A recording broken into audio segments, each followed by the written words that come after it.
You know one of those players. Bruh. He scores worldies every day in practice, but when it comes to games, he doesn't score at all. He has incredible technique and power, but it doesn't result in goals when it really matters. If you don't know that player, maybe it's yourself. And today, I'm gonna give you the tools to solve that problem. Here's 6 more challenging and game-realistic finishing drills to push you to become the clinical goal scorer you've always dreamed of being. Welcome back to the channel, or just welcome if you're new. The first drill is one of my favorites. For it, set up 2 cones about 5 yards away from your partner. Start passing the ball around the cones, and when your partner points to a direction or calls a side, take a touch around that cone and finish. I like this drill for a couple of reasons. Firstly, having your partner call out a cone forces you to work on both feet, as opposed to you just working on cutting in on your strong foot. Secondly, it builds the habit of decision making. While there isn't much for you to process here, the simple verbal or visual communication is directing you to make the best decision. Oftentimes in games, players have their mind made up before making the decision, but this can cause you to make the wrong decision, such as shooting when you should pass, or pass when you should finish, or even cutting in on your strong foot, even when the defender is forcing you wide. Analyze the stimulus from your partner, and then make the correct decision.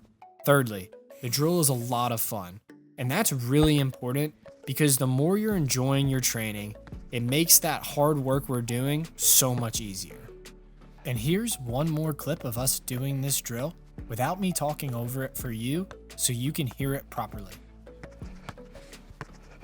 Look.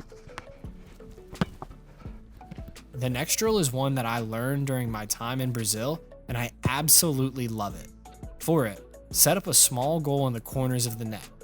If you don't have small goals, that's fine, just use cones, but try to follow the same structure of the drill.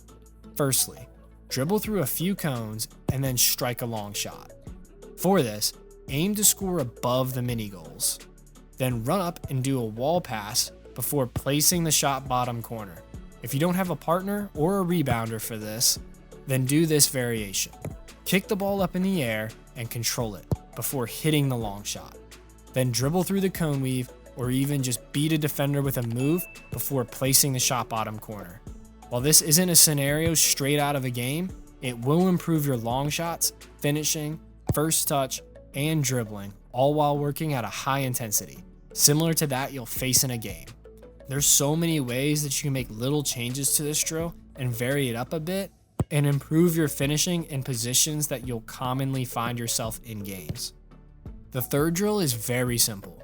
For it, start about 15 yards away from where you want to shoot the ball.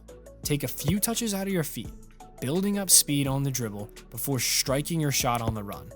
While this drill is so simple in nature, it is really important because many times in games you're shooting at a full sprint. A lot of times, I focus on improving my shooting technique just by taking a touch out of my feet and striking a ball. While this is important for mastering the technical skill itself, you won't score as many goals when it matters if you aren't also putting yourself in game scenarios. This scenario is very simple, with one example being your team breaking on the counterattack and you're being tracked by recovering defenders, so you have to shoot on the run. Most of the time, you'll be taking this shot from distance, so use this drill to work on your long shots outside of the box. The fourth drill is a classic. It is Ronaldinho dribbling drill to a shot, and you can do this in several different areas around the box. For it, throw down cones randomly in a giant blob, then dribble through the cones before shooting on goal.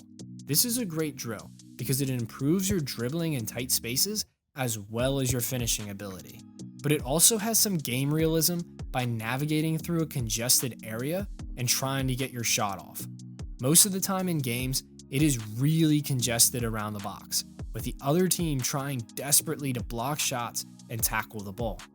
Being able to move the ball quickly and precisely is an important skill for these situations.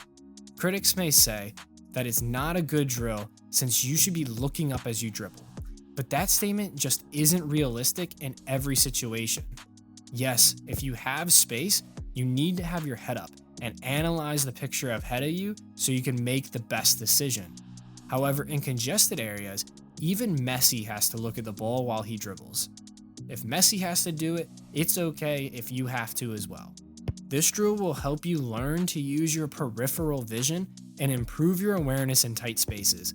And both of these skills are really important to develop if you want to be good in tight spaces. The fifth drill involves some agility, change of direction work, and some 1v1 dribbling in addition to the finishing. This drill is great because shooting the ball when you're fresh is completely different to when you're fatigued. Being clinical when you're tired is far more challenging, but is incredibly important. This drill works on that by having agility work to help tire your legs before you shoot. It's also good though because this will help you improve your quickness and your change of direction, which is important for becoming a dangerous forward. Due to this though, you won't be able to do as many reps of this as the other drills. Just make sure that when you're doing it, that you're focused and making the most out of each rep. Don't lose your focus because you're tired. And also, don't be afraid while you're doing this drill to take your time in between reps. Give yourself a break so that way you're hitting the agility component at max speed. And here's the setup I use for the drill, so take a picture of it and try it out yourself. The sixth and final drill is another reaction finishing drill, and it has all the same benefits to it as the last one did. When you're doing this drill though, emphasize getting your shot off quickly. The quicker you get the shot off, the less likely that a defender will be able to adjust and get a block in. We aren't trying to hit the ball as hard as we can and put it in the top corner. Here's an example of when you'd see a scenario like this in games. As you can see in these clips, loose balls are popping up around the box and the player is reacting quickly to place his shot past the keeper. They aren't ripping the net off the goal. Instead, they're passing it into the corner, lifting it over the keeper, or even just getting a toe poke on the ball. In this drill, we're focusing on effective finishes, not beautiful ones to put on your highlight reel. You get the highlight reel clips by working on your ability using the second drill. Another great thing about this drill is that it is low intensity. This means that you can get 20 to 30 shots easily without putting lots of wear and tear on your body, putting yourself at a higher risk of injury. Now, if you're only scoring a few goals per round of each drill when you're training, then you might not be ready for them, which is totally okay.